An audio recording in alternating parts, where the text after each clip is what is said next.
जीनत Aman Hindi film industry की first glamour queen, जिन्होंने अपने bold looks and unconventional role से हिंदी सिनेमा में हीरोइंस के डेफिनेशन को ही बदल दिया था।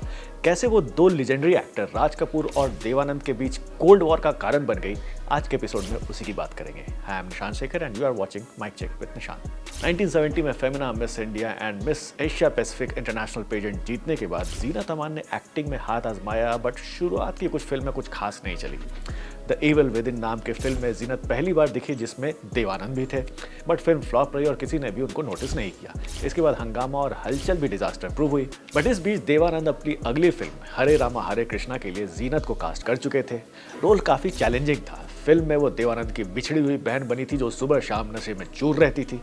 उस वक्त के लिहाज से काफी बोल्ड रोल था और कई हीरोइंस ने पहले भी उस रोल को करने से मना कर दिया था, बट जीनत ने यह चैलेंज एक्सेप्ट किया और जब फिल्म रिलीज हुई तो ऑडियंस एंड क्रिटिक्स दोनों को जीनत का काम काफी पसंद आया। फिल्म सुपरहिट हुई और जीनत को बेस्ट सपोर्टिंग एक्ट्रेस का फिल्म फेयर अवार्ड मिला।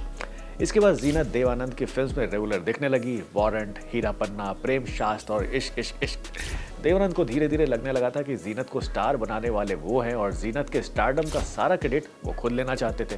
भाई आखिर जीनत की अब तक की सबसे बड़ी हिट हरे रामा हरे कृष्णा देव साहब ने ही बनाई थी और उन्होंने ही जीनत को बड़ा ब्रेक दिया था।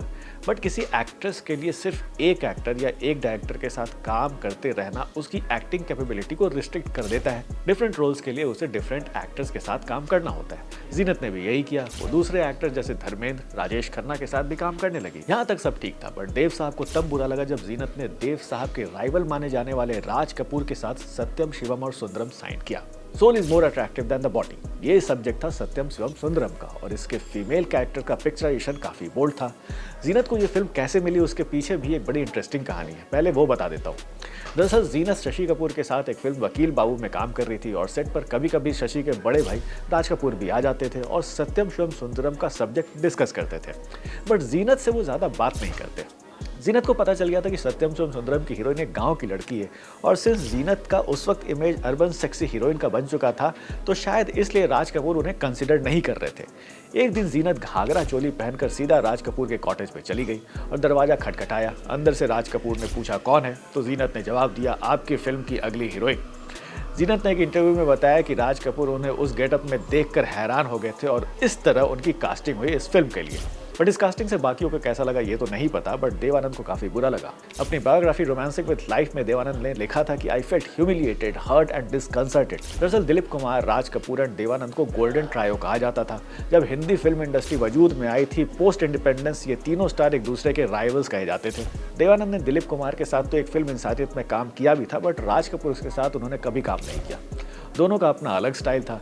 मीडिया को भी ये राइवल्स ही लगते थे, इसलिए जब जीनत ने राज कपूर के साथ फिल्म साइन किया तो देव को बुरा लगना वाजिब सी बात थी।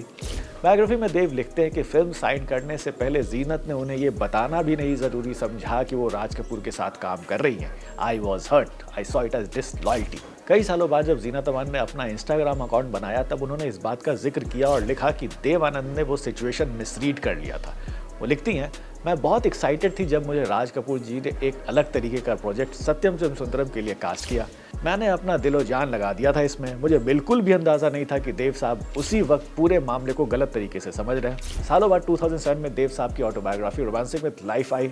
उसमें उन्होंने लिखा कि वो मुझसे प्यार करते थे और ये भी इशारा दिया कि राज जी और मेरे बीच सिर्फ डायरेक्टर एंड एक्टर का रिश्ता नहीं था जो उनके लिए दिल तोड़ने जैसा था।